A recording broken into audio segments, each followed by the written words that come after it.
El-Kaabi, take a bow. Oh my gosh. That was one of the craziest goals I've ever seen in my life. Honestly, I think that's definitely a top 5 goals in an international competition that I've ever seen. That bicycle kick is crazy.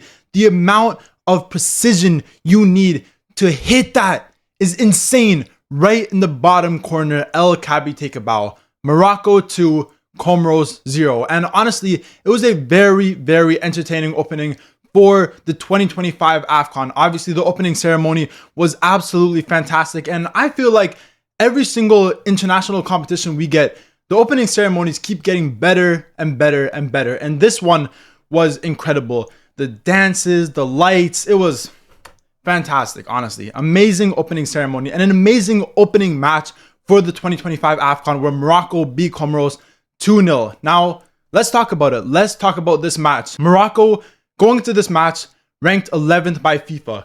They're clearly the favorites, right? Comoros are ranked 108th place by FIFA. They're not going to be competing in the 2026 World Cup when Morocco obviously are going to be competing. And Morocco have so much pressure on them in this tournament. They have the home advantage. They have arguably the best team in Africa. They made it to the semifinals in the previous World Cup. Everyone is predicting Morocco to win this tournament. They are ranked the best team in Africa. They're playing at home. And in previous tournaments, we've seen them play absolutely incredible. So all the pressure is being put on Morocco. And honestly, in that first half, they were completely dominant. They had probably 85% possession from that first half. I remember at one point, I think it was maybe around 10 minutes into the game, maybe 15 minutes, maybe a bit more, maybe 20 minutes. I saw a stat that said Morocco had 150 completed passes and Comoros didn't even have 30. That's how dominant Morocco were in this game. And for them to not score in the first half, honestly, it wasn't looking too good. Obviously, they have some incredible attackers, but they just weren't putting the ball in the back of the net. Obviously, Rahimi missed that penalty very early on in the game, which could have put them 1-0 up after around 10 or 11 minutes. But going into the second half, Morocco needed to score. They were dominating the game. They had all the possession and they needed to score. Now, finally, 10 minutes after the start of the second half, Brahim Diaz scores an incredible goal. But honestly, the assist was better than the goal in my opinion. Mazraoui had an incredible game. And obviously, with Hakimi's recent injury, we needed a replacement for him. Morocco needed a replacement for Hakimi. And Mazraoui, yes, he is a decent fullback, but sometimes with Man United, he looks a little bit inconsistent with the Moroccan teams in the past. He hasn't always been the best, but today he was fantastic. And that assist for Brahim Diaz's goal was incredible. The control, the touch, the pass right into the middle of the box, find Brahim Diaz in the open space, and a clean finish by Brahim Diaz to put them 1-0 up. It was a fantastic goal, and honestly, Morocco deserved it. Comoros' goalkeeper Pandor was crazy. He was saving save after save. He saved the penalty. He was doing fantastic in net. But after that first goal from Morocco, it always looked like they were going to get another one, right? Now, I would say that I don't think the team that Walid started today was the best Moroccan team. I think definitely he left some players on the bench on purpose. And El-Kaabi, this guy needs to start in every one of Morocco's game. That goal that he scored in the 74th minute was crazy, insane bicycle kick. A beautiful 1-2 with the other fullback. Insane finish. Honestly, I don't even have words for that finish. It was absolutely fantastic.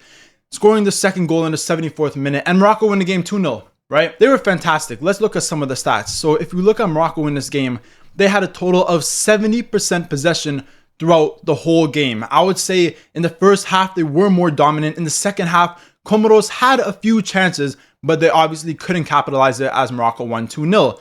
Now, they had 2 expected goals. They scored 2 goals. So they did pretty much as expected. 16 total shots to Comoros 4. Now, one thing I will say with Morocco is on the counterattack, in terms of Morocco's defense, Comoros on the counterattack, they look scary. There was certain times in this game where Comoros looked like they could have possibly scored a goal, maybe even 2 goals against Morocco. And honestly, them on the counterattack were very, very dangerous. Now, for the most part, Morocco defensively were very good, right?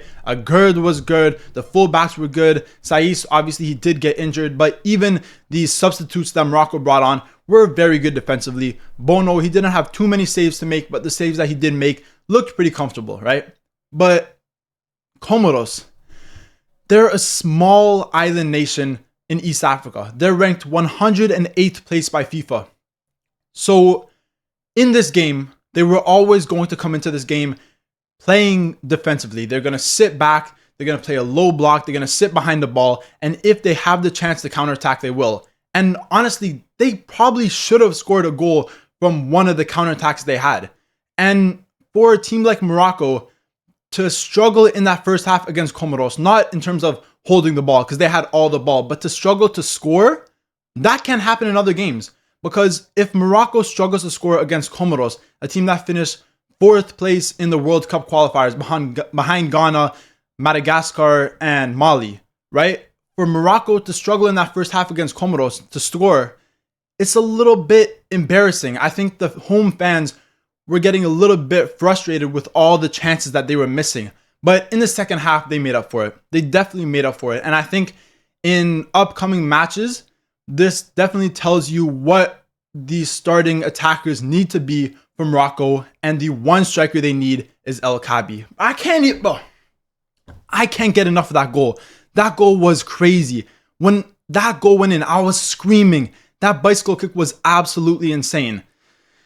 But Morocco were clearly dominant in this game. And in their group, I think they should definitely finish in first place. Obviously, this was only the first game, so there's still a lot to come. But it was a pretty convincing win for Morocco. In terms of possession, they were fantastic. Morocco's midfield in this game was incredible. Saibari is obviously a little bit more of an attacking midfielder. We've seen him score so many goals for PSG. In his first, I think, 16 games, he's already gotten 9 goals and 4 assists as well, which is absolutely fantastic. Amrabat is obviously a more defensive midfielder. This season, he's on loan with Real Betis, and he was incredible in this game. And obviously, Unahi, we've seen him in recent competitions. He is a very, very good technical midfielder and definitely one of the better midfielders in this Moroccan team. So in my opinion, Morocco's strongest area of their team is definitely their midfield, and they showed that today with how dominant their midfield was in terms of possession. But I just think in the attack, they need to find better ways to score goals, because realistically in this game, they could have scored 5 or 6 goals. They should have scored 5 or 6 goals. And the fact that in the 70th minute, they were only 1-0 up, it does definitely leave a little bit to be desired. But by the end of the game, you have to say Morocco were clearly the better team. They deserved the win. They scored the 2 goals, and they were fantastic. And after the first match, we still see them as the favorites. I don't think they disappointed in this match. I think, yes, their finishing could have been better. I think obviously they could have started a better lineup, but in general, they were fantastic in this game, and it was a great 2-0 win for Morocco in the opening game of the 2025 AFCON. Anyway, that's the end of this video. That was my little review on the Morocco versus Comoros game, the opening match in the 2025 AFCON, and it was absolutely incredible. And shout out to El-Kaabi, because that goal is crazy. Honestly, that was an insane bicycle kick, and he deserves so much credit for that finish. But Morocco get the good win, and now they currently sit first place in their group, where I do think they will finish. But obviously, if you enjoyed this video and you're ready for all the upcoming AFCON content on this channel, remember to leave a like, comment, subscribe, all that good stuff, and stay tuned for more videos.